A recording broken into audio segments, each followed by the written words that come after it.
अपनी किस्मत पे रोते रहे, हम तो जागे चैन से वो सोते रहे।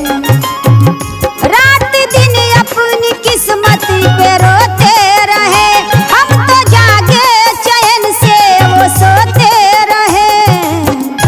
उन पे करके भरोसा हम यूं लुट गए, उन पे करके भरोसा हम यूं लुट गए। गम ही मिलते गए, खुशियाँ जाती रही, उन पे करके भरोसा हम यूं लुट गए। गम ही मिलते गए, खुशियाँ जाती रही, दर्द दिल का हम उनसे बता न सके।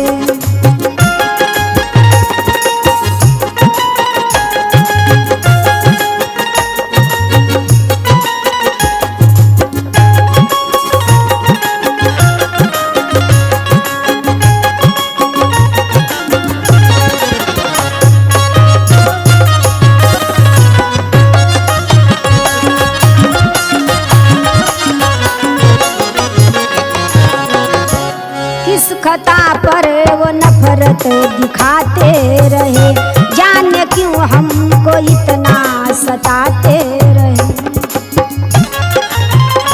किस खता पर वो नफरत दिखाते रहे, जाने क्यों हमको इतना सताते रहे। बेवफा हमको ऐसा सितम दे दिए, बेवफा हमको ऐसा सितम